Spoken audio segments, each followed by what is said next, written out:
蒙面财经，朋友们好，今天是2020年6月7号。那我先简单说一下中美断航事情的后续。那我在上一期节目呢，给大家讲了中美断航这个事儿。那最近呢，又有了一些新的变化和进展。那我在这儿给大家更新一下。在美国交通部发文宣布断航以后的12个小时呢，中国民航局紧急发了一个文出台了一个新的政策。那原文的大致意思呢，是在遵循5个一的基础上外国航空公司也可以飞了但是新出了一个奖惩制度，分为奖励措施和惩罚措施两部分。那奖励措施呢，就是如果一条航线连续3周飞机上没有核酸检测阳性的病人那么就可以每周增加1班，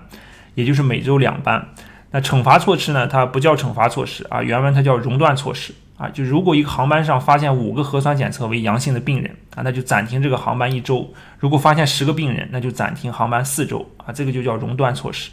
那中国民航局的领导呢，肯定对这个股市的熔断印象比较深刻所以航空业也拿来用用。那很快呢，美国交通部呢就对民航局的这个新规又做了一个回应大家可以看这个图。那我把这个 summary 部分圈了出来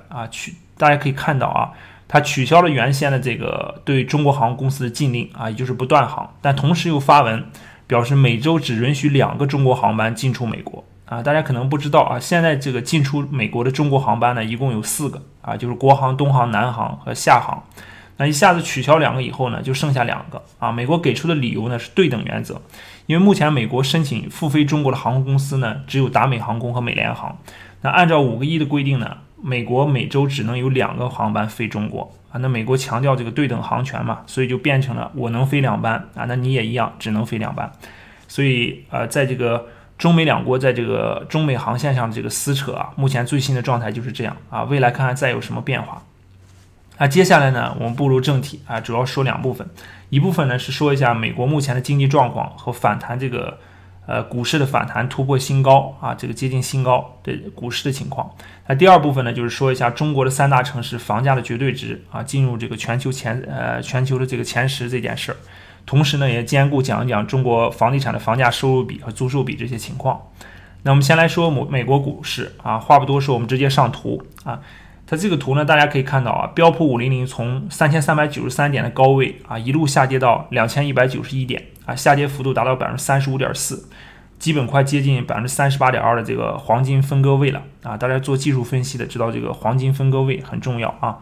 那然后反弹了多少呢？从2191点一路反弹到3193点反弹了 45.7%。那这么剧烈的波动在这么短时间内发生应该说是创了这个美股历史上极值的一个记录了。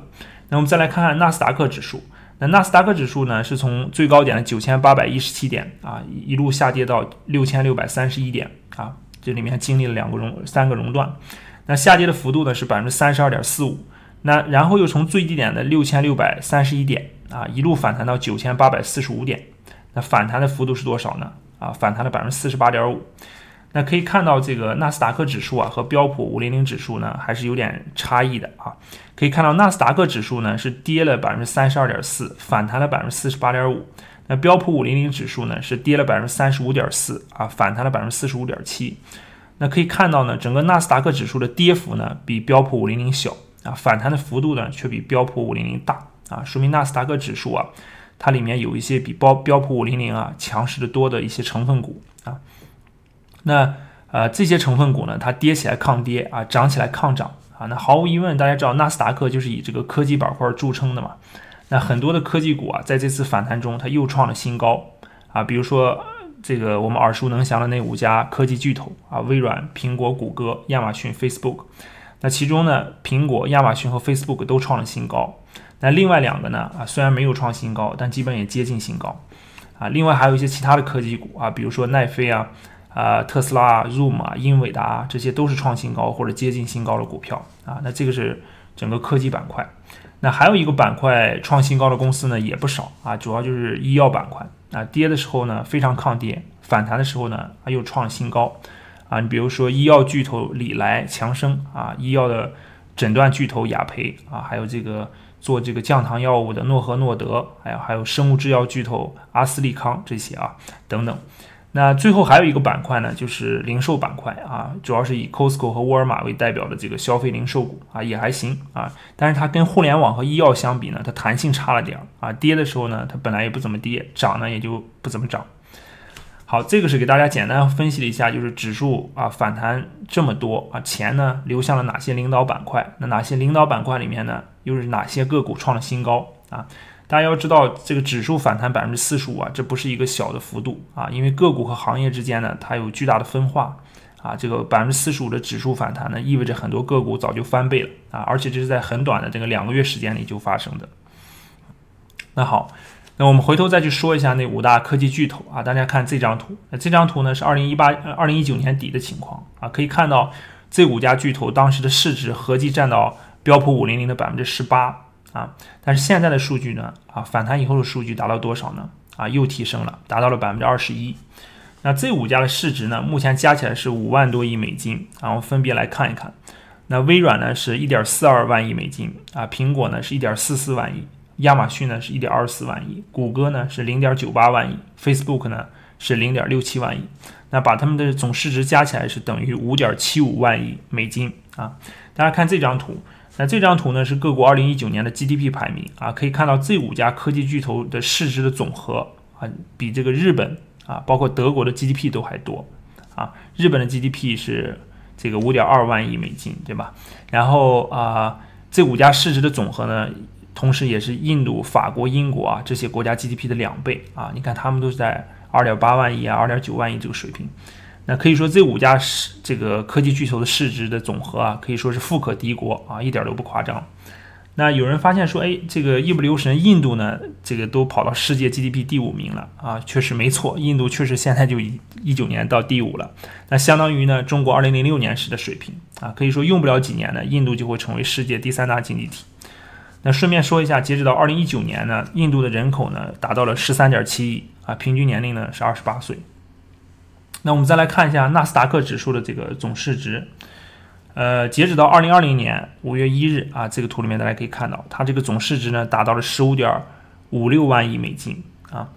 图上也可以看到，这波股市反弹以后啊，它的总市值又创了新高啊。纳斯达克的这个指数的市值，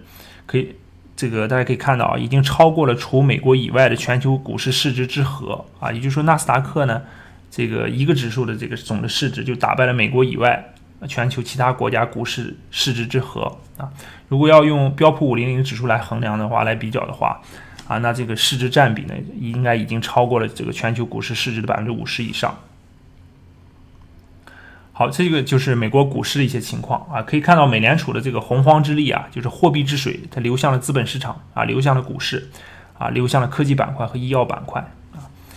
那接下来呢，我们看一下美国的这个经济情况。先看一下这个大超预期的非农就业数据。当地时间6月5日呢，美国劳工部啊统计局公布了5月的非农就业数据啊，非农就业人口呢增加了250.9万人，那失业率呢是13.3%啊，大幅好于19.8%的预期啊。大家可以看到，这个之前的一致预期是19.8%啊，而且比4月份的这个14.7%的失业率有所好转啊。虽然后来这个统计局他表示啊，就是统计上有些差错啊，实际的失业率应该在16%以上啊，但是依然也不影响市场这种乐观情绪啊，股市还是照样大涨。那我个人理解呢，是在这个4月份的隔离政策解禁以后啊，美国各州就开始陆续复工啊，到了5月份陆续复工，那所以失业率呢有所好转啊，再加上政府的那个2万亿的财政救助计划啊，整体来讲可以说是给企业补了血续了命啊，尤其是这个美国的中小企业，它切切实实拿到了一些钱。那这次政府呢，它这个针对中小企业呢，它有一个工资保护计划啊，叫 PPP， 这个针对小企业贷款的，它这个贷款呢属于可免除贷款啊，就是你达到一定条件就可以不还啊，可以免除。那主要的目的就是让企业不要裁员啊，条件是只要员工数量少于500人的小企业都可以申请啊，贷款额的上限是1000万美元。那如果企业用这些贷款来支付员工的薪酬，包括基本工资啊、带薪假啊、保险费啊，那有可能就可以豁免一部分啊，甚至全部豁免。那所以一方面呢是美国的复工啊，在5月份的复工，另一方面呢就是企业得到政府的救助啊，所以5月份、6月份的经济恢复情况应该还可以啊，就业数据就没有那么差。那好，我们总结一下啊，就是在这次全球经济的大幅动荡的过程中啊，我们又一次看到了这个货币政策先行啊，然后紧接着就是金融市场的迅速好转啊，尤其是股市的强烈反弹。那最后呢，才是反映到实体经济上。那5月的非农就业数据大超预期啊，那到这个时间点呢，到5月份呢，其实美国的股市可以说是轻舟已过万重山啊，早已反弹到了这个高位了。所以看到货币政策的传导呢，它就是当金融系统发生流动性危机的时候啊，美联储一定会出来救市啊，会大幅放水，然后呢，股市就会一马当先啊。等经济状况真正好转啊，失业率下降，这个时候反映出来的这种经济现实情况呢，已经被股市提前消化了啊。所以可以看出，这个货币政策呢，它是领先于股市反弹啊，股市反弹呢又领先于经济复苏。等真正人们看到这个货币政策的刺激效应有效果了啊，经济复苏了，失业率下降了，那往往这个时候股市的反弹也到了后半段啊，甚至接近尾声了。最后再说一下，这种货币刺激政策呢，它容易造成啊，就是两极分化的加剧啊。大家知道，其实失业的那些人呢，现在依旧还在失业啊，毕竟失业率现在还在13%啊，或者13、14这个高位。那美联储的大放水呢，流到他们手里面呢是非常少一部分啊。虽然这个给每个家庭都有这种支持计划，都有直接发钱，但是劳动力市场里面的这个薄弱人群呢，早已被这个经济动荡啊冲击的是千疮百孔。但是这个资产的持有者呢，啊，尤其是这个金融资产的持有者，他们可以说是毫发未损啊，甚至有些人财富还创造了新高。那这个呢，就是货币政策带来的巨大的分化效应啊，就可以说两极分化更严重了。那我之前节目也讲过，就如果我们这个社会啊必须经历一次革新或者重建的话，那整个信用货币体系和央行这种货币刺激政策呢，必须也随之重建啊。那现行的这个货币政策呢，它会不断的加剧财富鸿沟，造成这种社会的撕裂。可以说，在金本位之后啊，人类进入货币信用时代啊，这个未来呢将会呼唤全新的这种货币体系和金融制度，而且这种新的金融体系和制度呢，必须向这个劳动者和创业者啊倾斜，然后并在一定程度上呢去遏制资产持有者的这个财富膨胀啊，这个才能让干活的人呢日子呢这个不会越过越苦啊，不干活呢反而财富这个愈加膨胀，最终呢它走向严峻的两极分化。最后再说一说这个这场肆虐全球的这个疫情和这个经济动荡中啊，做到纹丝不动的房地产大哥啊，房地产真的是大哥。那这张图呢是全球著名的商业机构世邦魏理仕统计的房地产均价排名前20的城市。那这些主要国家的核心城市的房地产价格呢，在这一波经济动荡中呢纹丝不动啊。可以看到2019年全球住宅最高的10大城市里面有一半都位于亚洲。那其中呢，大家可以看一下这张图啊，就是香港住宅的套均价格呢是达到125万美元，德国慕尼黑呢是第2，100万美元，第3呢是新加坡，套均价格91.56万美元啊，上海排第4，90.58万啊，这个北京的套均价格呢是76.35万大家可以看到后4位呢就是这个温哥华、美国的洛杉矶、法国巴黎和美国纽约啊，可以看到前10呢就是这些城市。那这个套均价格呢，它只是一个绝对价格，它这个它不能反映出这个购房人真正的购房负担沉重与否啊。如果要反映这个购房人的负担的轻重呢，主要还是看这个房价收入比。那这张图呢是上海房地产易居研究院他做的研究啊，他给出了全球80个城市房价收入比的排名啊，大家可以看一下啊。那这里面前20里面呢，如果算上香港呢这个中国的城市呢就占了8席。房价收入比呢都在25以上，就是说你购买一套住宅平均需要25年的收入啊。那尤其是前3位的香港、深圳、北京都在40以上啊。就是说，如果你一个年轻人大学毕业20多岁出来不吃不喝，你需要40年的收入才能买得起一套住宅啊。那可以看到这个购房负担是非常沉重的。我们再看一下这个世邦魏理仕统计的房屋均价这个水平排名啊。可以看到这个旧金山、洛杉矶纽约这些，它这个房价收入比都在10以里啊，就10年收入就可以买一套房，就购房负担呢没有那么沉重。那这是房价收入比啊。最后我们再看一下这个房屋的租售比的一些统计情况啊，可以看到中国的1线城市的租售比呢非常夸张啊，基本都在这个1.5%以下啊。事实上也是这样，就是在北京、上海、深圳1000万的住宅。那租房呢，租1个月基本也就1万出头的租金啊，租售比非常低。但是国际上大部分的一些城市呢，租售比基本都是在4%到6%之间啊。那在北上广深呢，北上深呢，一线城市啊，其实很多人他们的工资收入的40%以上都用来交每月的房租啊。大家可以看这个图，它也有个统计啊。那这里面呢，其实有个矛盾啊，不知道大家看出来没有？就是从这个房租的回报率来看呢，明显偏低啊。你像北京、上海、深圳只有1.5%啊，但是从租房者啊，或者说普通的劳动者的角度来看呢，房租呢又明显偏高啊，占到了劳动者收入比例的40%以上。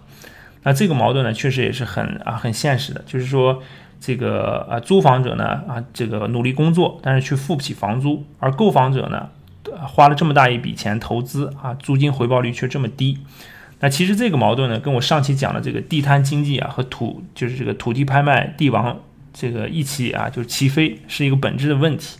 就是一波经济动荡以后呢，货币政策出来救助，那这个时候呢，劳动者其实已经被摧残的很严重了啊，只能摆地摊了。那资产的这个持有者呢，却岿然不动啊，有的甚至还能享受这个资产价格上涨的好处。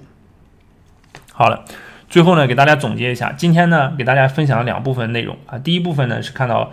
在这个美联储大放水后强劲的股市反弹啊，尤其是纳斯达克创了新高啊，标普呢和道琼斯也回到了前期高点附近。那给大家分析了创新高的强势的领导板块一些科技股的一些情况啊，科技股的巨头可以说是强者恒强，富可敌国。那第二部分呢，简单分析了一下中国房地产的一些最新数据啊，可以看出来，不管是美国的股市还是中国的楼市啊，在这个肆虐全球的这个疫情啊，包括这个经济动荡面前，都有顽强的韧性啊。而劳动者呢，实实在在确实受到了沉重的打击啊，那这进一步加剧了劳动者和资产持有者的这个两极分化。未来呢这个可